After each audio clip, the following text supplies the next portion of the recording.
Rachel thought she was coming home early to surprise her husband. Instead, she found him in their bed with her own sister. But what Rachel did next, it didn't just destroy her marriage, it obliterated her entire family.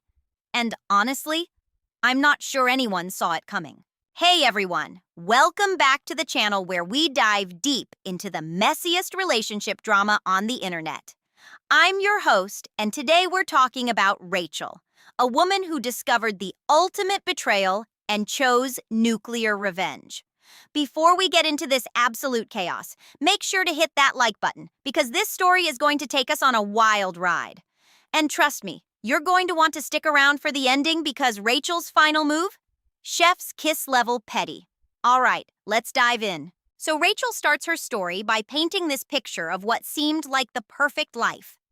She's 32, married to David for 8 years, and they've got this beautiful house in the suburbs. Her sister Emma, who's 28, had been going through a rough divorce, and Rachel, being the good sister she is, had been letting Emma stay with them for the past 3 months. Now, when I read this part, I immediately got a bad feeling. Like, we've all seen this movie before, right? The sister staying over, getting a little too comfortable. But Rachel trusted them both completely. Rachel starts noticing little things. David's working late more often. Emma's always doing her hair and makeup, even just to hang around the house. They have these inside jokes that Rachel doesn't get.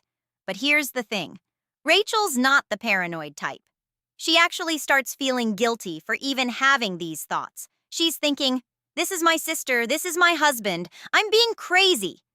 And honestly, this broke my heart reading it because we've all been there. When your gut is screaming, but your heart doesn't want to believe it. So here's where everything changes.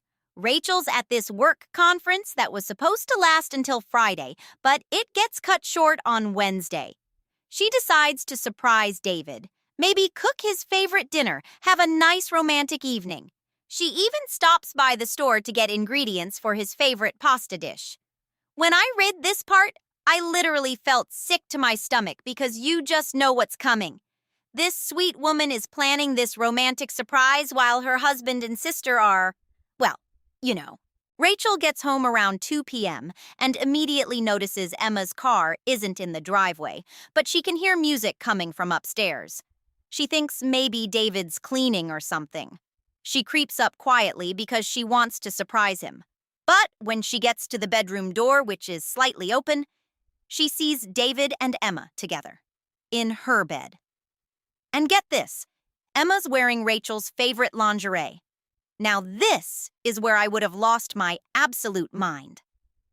But Rachel? Rachel just stands there in shock for what feels like forever. Here's where Rachel surprises me.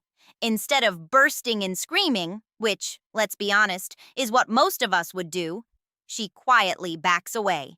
She goes downstairs, puts the groceries away like nothing happened, and sits in her kitchen just thinking.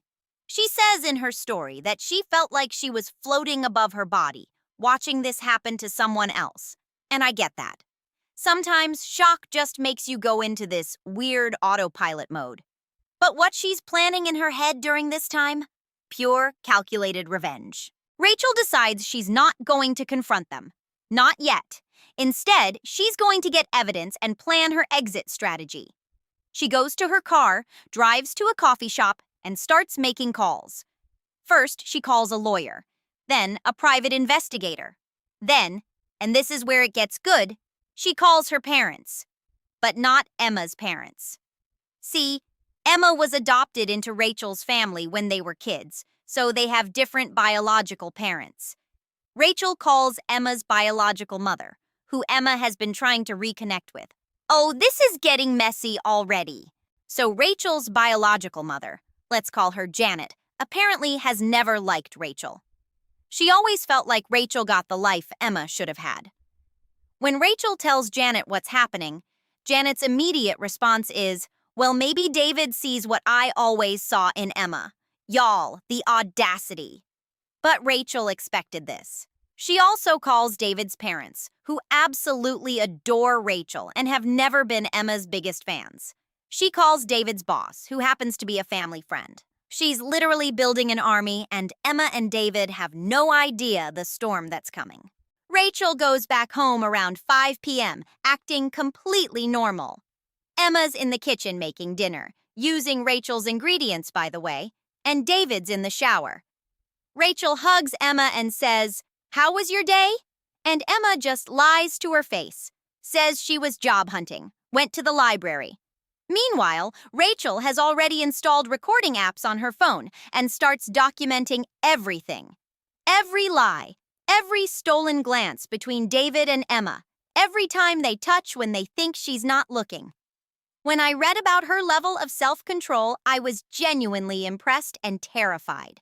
3 days later, Rachel meets with the private investigator, and honey, the tea is scalding. Turns out this affair has been going on for 6 months, since before Emma moved in.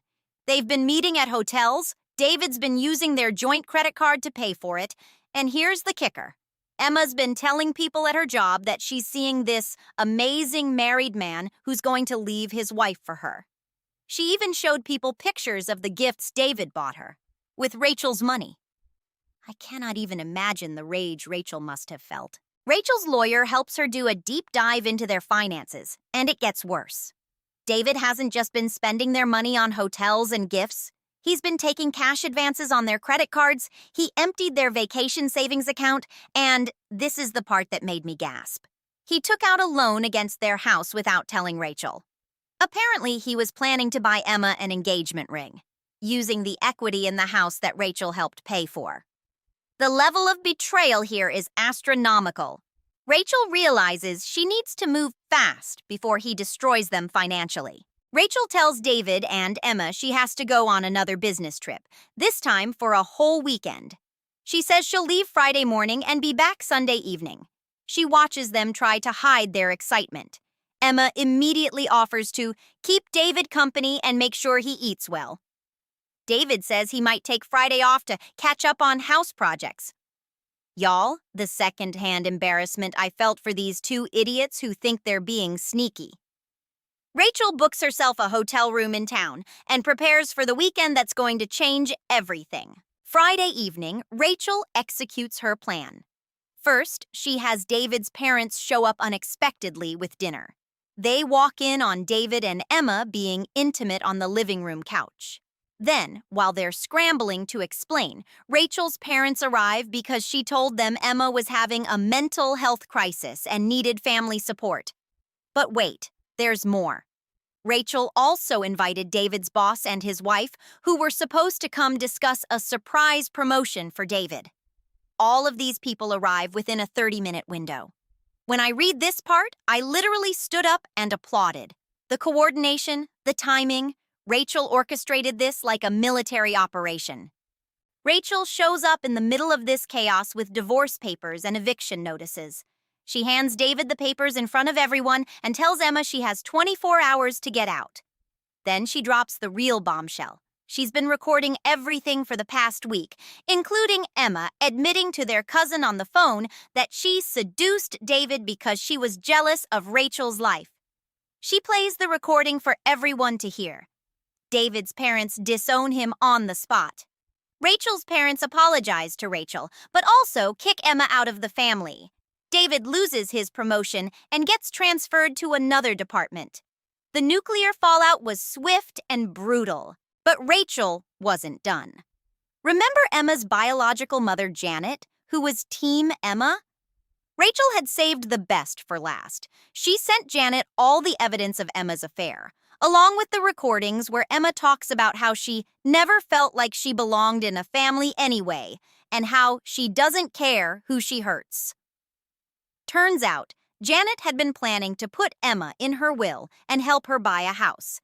After seeing what Emma did to Rachel, who had been nothing but kind to her, Janet cut Emma off completely. Emma lost her affair partner, her adoptive family, her bio family, and her housing situation all in one weekend.